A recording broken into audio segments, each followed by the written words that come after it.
It's a new week, and that means only one thing. The daily track rotation in LMU has been updated. My name is not Luke Whitehead, but Gregor Schill, and I'm going to show you 3 tracks of the new track rotation, how to master them so you can get everything out of your next race. Let's jump now into the first track. The first track we will have a look at is for LMGT3 Sprint Qatar Short. It's a really quick track, but it has like a lot of challenges and it's pretty tough to drive in my opinion. So let's get right into it. For turn 1, we already will bring our car onto the left side as much as we can. Braking reference point wise, you have the 150 meter board, and in between I'm braking, but I don't actually look at the 150 meter board. I rather look here on the white lines, which are painted here because they're on the same level, and I just brake basically in between. Important here to point out is that we try to point the inside of the car a bit into the apex so we can use the banking here. The banking gives us additional grip, and this means we can just carry a bit more corner speed if we really get to the inside here. A small secret or tip, if you want to call it like that, I'm using the inside curb here. Why? It has more grip than the tarmac, so if I use it, essentially the car gets more pulled around, so I can not only carry more entry speed and still get the car rotated, but I can also go onto the power earlier. So this is why I do it. And we go onto the power, open the steering. And now, of course, short layout, so we go to the right, not to the left. And here for the quick chicane, we try to open it up already here a bit, so we can drive in a straight line here over this curb, brake hard, and then we immediately already, like, we have almost no time where we brake in a straight line because we already need to turn in, cut as much as the curb, or rather in this case the track limit allows us to do. You see, we're literally on the limit, then on the power, and same applies here for the exit, cut as much as we can. Stay here onto the left side again, so just travel the shortest distance, of course. And then here for the triple right-hander, we basically use here the last white line as a reference, and we try to also open it up almost from the off track because we again get the rotation boost when we drive onto the tarmac from that. So down to the forward here, something that applies for every single right-hander here is that you want to put the inside tire on the right side of this white and red curb because it just pulls the car again around like in turn 1, so it really helps you to carry more speed and be still in time on the power. Here again, so sorry. And also you see on the entry here on the left side for the next corner, we always try to maximize every inch, so as close as possible to the gravel. We could have argued that there is even a couple of inches still left. And here again over the inside, third gear, maximize the track. And if you're wondering what my reference points are in those triple right-handers, I try to look specifically in this section ahead with my eyes and just drive by intuition, and I find if I really look where I want to go, it works quite well. So maybe something you also want to try. For the next left, and then we bring the car over to the right side, over the curb. We try to brake here before the white line here. Cut again over the inside curb. Careful here with the exit gravel because most of the time if you touch it you get an invalidation and you don't want to have that, of course. And then last but not least, the last corner, we go over to the left side. The white line is our reference point, we brake before that. In third gear, late apex, and open the the steering on the power, maximize the track. And that's a lap around Qatar. Now we just quickly jump into Delta so I can show you like the chicane, because it's literally, I think, the sequence you need to get right to get a valid lap and a quick one on top of that. So let's quickly have a look in Delta. So I already selected it here, and you see really well. We come here from the right side, try to drive over here the first curb as straight as possible, brake, turn in, bit of trail braking, so we still use the brake release to get the rotation done, cut as much as we can here over the first part, and then as soon as we can go into the power, we floor it, cut again on the left side here to just be really maximizing the track. Otherwise, we couldn't even go that early on the power if we wouldn't cut the track here. And then that's the chicane mastered.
So the second track we have a look at is Le Mans, but this time in the hypercar, because the next track we will have a look at the end of this video will be again Le Mans, but for LMG3 fix. So because of that, we'll have a wonderful hypercar lap guide for a change.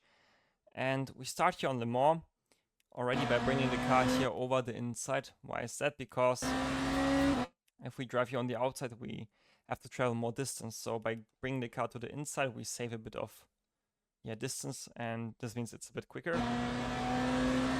So we stay here on the right side. Now we're looking at ourselves a bit away, and then we essentially turn in. And once basically we are parallel to the white line, we start to brake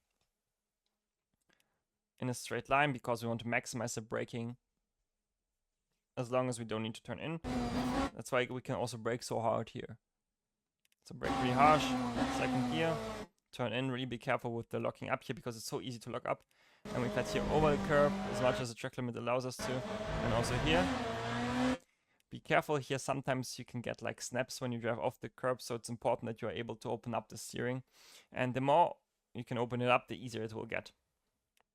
Now keep it here on the left. And now we stay here to as close as possible as we can here to the right side. Use the number 5 as a reference, so just like 50 meters before, I think I start approximately to brake. And we cut here to the inside because we want to use here the camber of the road. And this section is flat out. If you see the throttle here flickering, it's the TC. It's not my input. Now for the Rouge, we go onto the curb, and there's a turning point. You feel like a hole, or like a hole that you drive into it after you have like a bit of a bump, and that's where we basically turn in, have a bit of a braking input to get a bit of weight onto the front axle, turn in, and then on the power at the apex we can also cut here slightly the curb. I wouldn't cut too much here, but basically this yellow-blue part is easily fine. And here on the exit, that's basically the maximum you can do in terms of track limits. Now let's try to keep it here tight. And now it's just important that you basically don't drive on the middle of the track because it's a bit higher. And if you drive on the white lines, you will basically lose time as you bottom out. And the opposite actually is funny enough with the GT3s, because if you drive a GT3, like you'll see later, you will be driving on the white line. So in this case, I decided to stand inside. And then before the braking zone arrives, we can go over to the left. And then the braking reference point is basically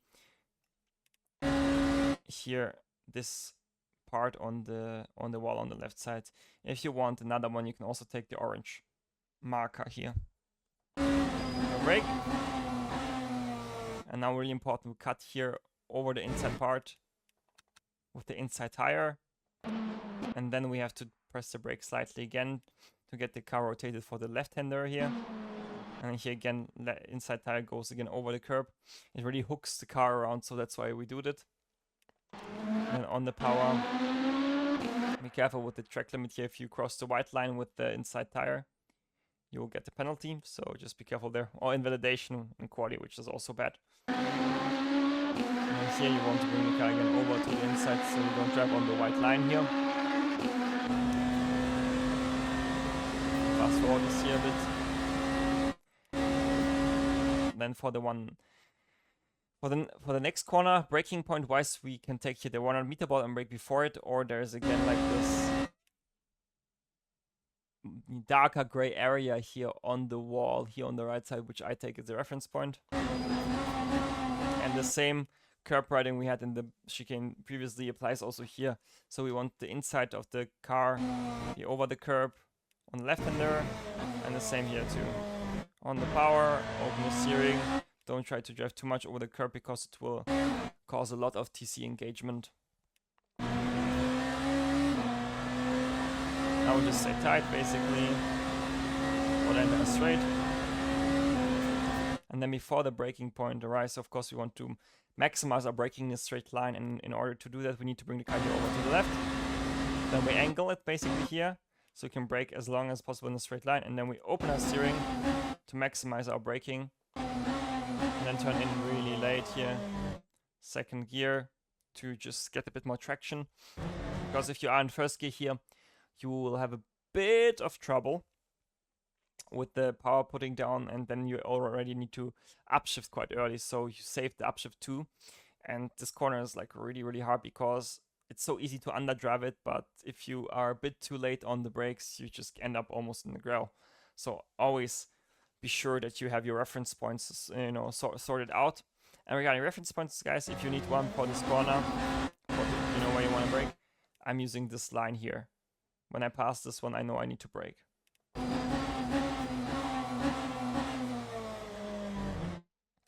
And also important to know, in this race, there is also some rain expected, so you might want to adjust the setup on the fly accordingly if it starts to rain, so you can try to reduce the rear arc, for example, or also the front arc, just to get a bit more mechanical grip, and then increase the TC to not lose the car on the rear. Yeah, this is this corner then, and then we basically stay here on the left, and then we jump to the right side, just basically trying to minimize the amount of steering in this entire straight. So stay here on the inside again. Here also, we have two left here before we start to turn for Indianapolis. This is like a lift, a small brake tap to get some weight onto the front, downshift over to the right. Braking into second gear, using the camber of the road here on the inside, on the power, opening up the steering. That's Indianapolis in a nutshell. Now for Anache, we use here the Goodyear sign on the bottom as a reference point, or here the 50 meter marker, and we brake like at around 70 meters. Don't go here on the left side with the hypercast because the car will bottom on the scope out and you will just understeer off the track. And here it's really important that you're on the power almost before the apex, because for some reason the car really still pulls around on the exit, so definitely try to do it and don't go too late on the power here. What I recommend in this corner on the exit, if possible, try to not touch the curb here, because if you drive then from the curb on the normal tarmac again, sometimes you get a bit of wheel spin and it costs a lot of traction. So just be careful here. And now for the next rail again, we just stay here on the inside. Before we start to enter now the Porsche corners, and what do we want to do here? We want to bring the car over the left side. And as a reference point we use where we want to touch the brake is here this green Astro. And also here, it's important to note that we only really use the brake here to get some, load onto the front axle so the car turns in. So you will see, go here a bit into the brakes, and bam, back on the power instantly. Yeah, let out here, really brave, really close to the wall here. Just important that you don't run here too wide here to the left, because if you go here too wide, you mostly of the time will never ever be able to make it flat. So you need to be a bit of a small compromise here on the exit, that you don't run here too wide. And then the following one will be easy flat.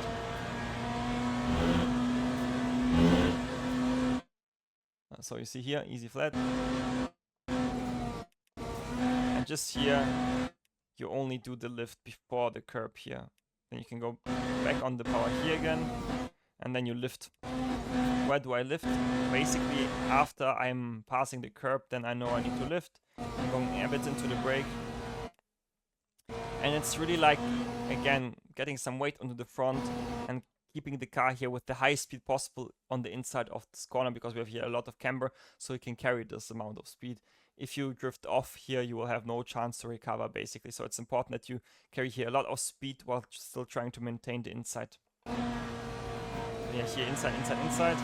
So then we just can lift, get the car over the inside curb here, and on the power, use the curb on the exit, and then we will be good. Again, be careful here with the track limits, because it's so convenient to run too wide, because you can gain some time, but you'll get an instant cut, and for quali and the race, you don't want to do it. So yeah, that's the white line you want to watch out for, basically.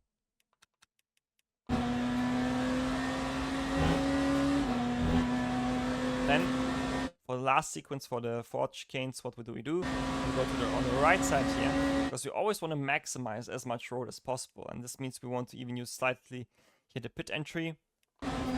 Braking point wise, we use the MMA sign here on the left. So when this one disappears, we know we need to brake. We try to enter the corner here from the right curb to the left, basically. Cut here as much as we can, so we can open up the right-hander and minimize the cutting here. So you still want to cut, but not as much as in the first part. And then you try to stay here a bit more onto the right side of the track, so you can really open up the last chicane a bit more. And you cut here the maximum the track allows you. Then you can easily accelerate out of the corner. And what I do here, I try to not hit the curb here on the right side, like the red sausage is what I don't want to take with me. Then go onto the power, and yeah, that's the lap around Le Mans in the hypercar. Let's quickly jump into Delta so I can show you again those Porsche corners, because they're, like, in my opinion, one of the hardest corners you face in LMU. You see, we enter them here with a lot of speed. It's like 300, yeah, almost 312 kph. And we brake here really, really, really, really gently for the amount of speed we carry, right? So you see, it's just about really getting some weight onto the front axle. And then here on the inside, we go on to the power. And here, let me quickly zoom a bit more in. You see a bit of the trade-off we do. So we don't really try to maximize the road here on the exit. We really want to keep the car a bit more closer to the right side, just so we can drive the following part flat out. Let's go quickly into the data section. So you see we really drive this part here flat out. And then here you see the lift before the curb here, so we can just get the rotation done. And then you see basically in the moment when the corner starts to go from a left-hander into the right-hander, that's where we apply the brake. Try to carry a lot of speed into the inside corner. And you also see here a bit of throttle here on the entry, which you normally wouldn't do. But for this corner specifically, it just helps to keep up the entry, or like minimum speed through the entire section. And then when we reach the apex, we go a bit more aggressively on the power, then do a bit of a lift here, because that's the only thing we need to rotate the car for this last corner of the Porsche corners. Then at the apex here, we go onto the power, and then we have already this section mastered.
Last but not least, we will have a look at LMG3 fixed in the Corvette, again at Le Mans.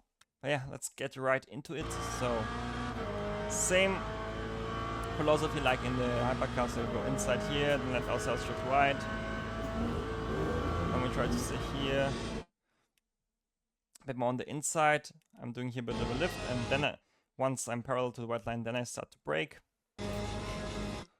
Basically, here on the right side, you'll see those, total energy board. That's my reference point. So I brake here in a straight line, second gear, cut as much here on the left side. Same here, because you want to cut here a lot, so you use the banking here to be early on the power, maximize the track on the exit. And here, as it's a fixed setup, it understeers quite aggressively, so I'm just trying to still stay here floored, and then I do a lift and compromise a bit my entry here, but I had the philosophy rather that I rather not lift and carry a bit more speed and sacrifice this against a bit of a more tighter entry. But it doesn't really penalize you that much here, because you are having here the camber on the inside road anyway, so I'm still able to go here onto the power on the inside and stay flat with the section. For Tête Rouge, it's the same reference point basically as in the hypercar, so you have like the bump on the curb here on the left side, and afterwards you drop into a hole, and that's your turning point.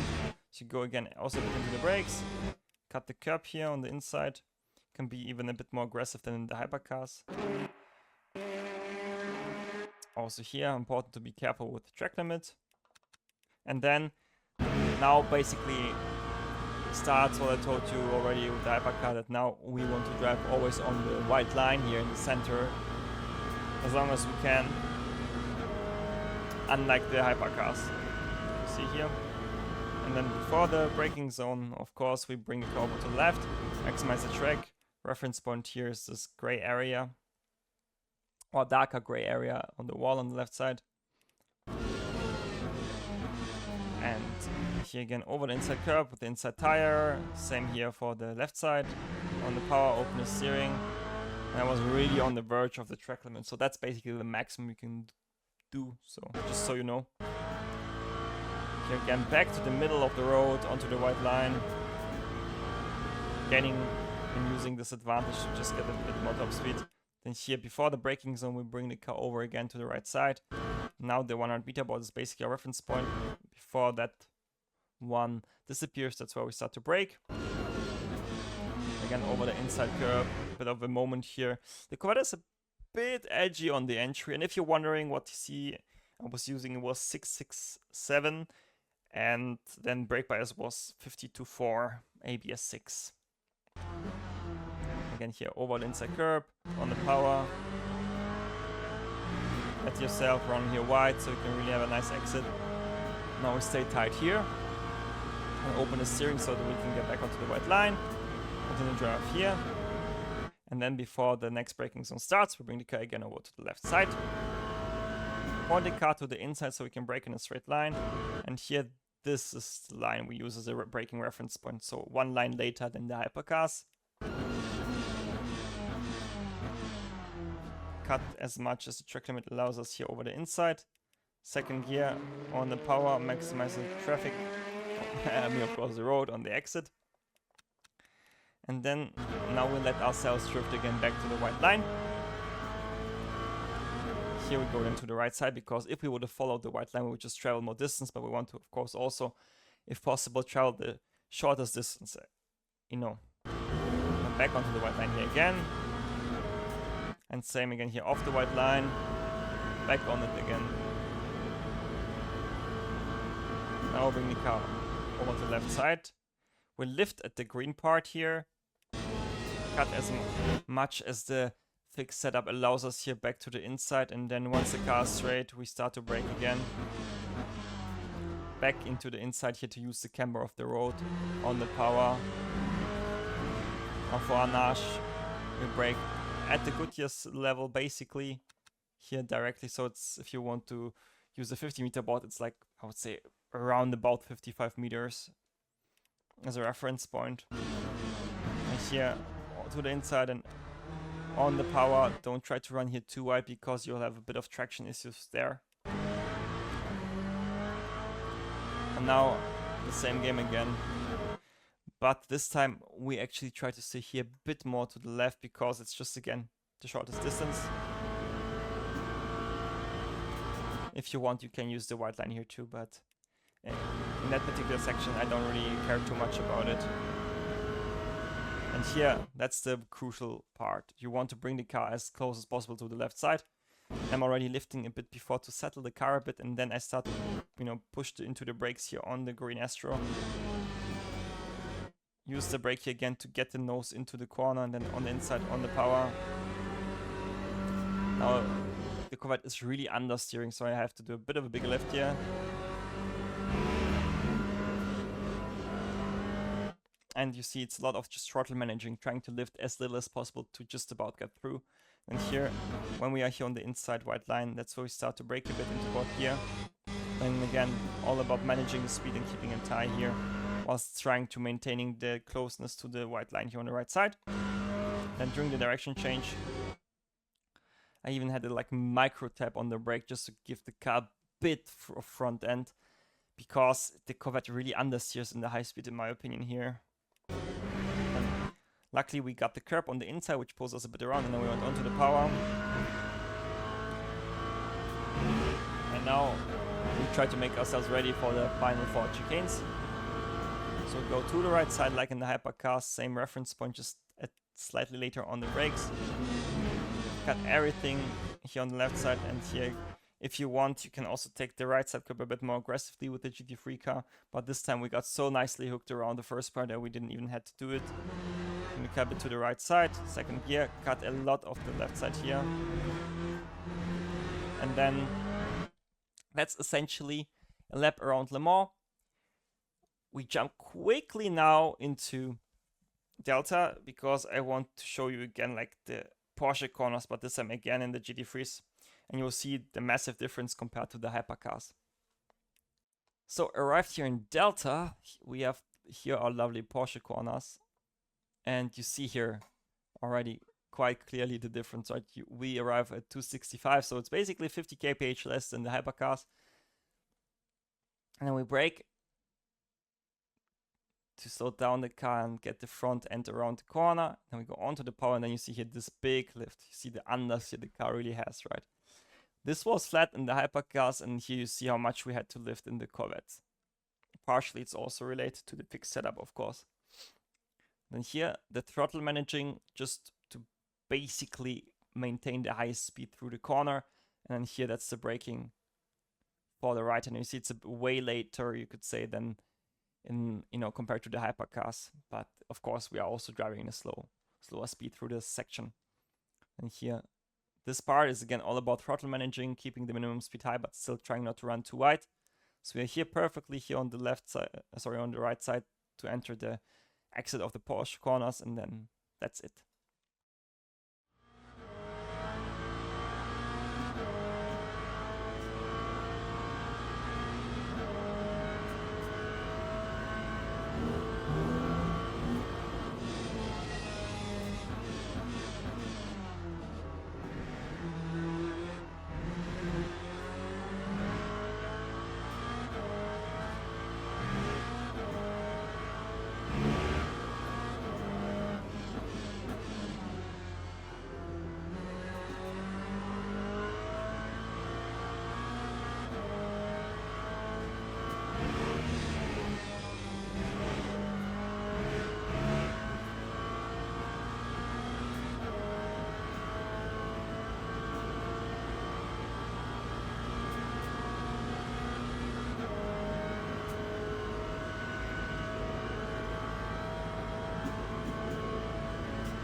I hope you guys enjoyed the lap guides. If you did, feel free to leave a like, subscribe to the channel, and leave a nice comment. Other than that, I wish you a lot of fun, a lot of patience, and a lot of luck in this week's races. And I see you in the next video or stream. Bye bye.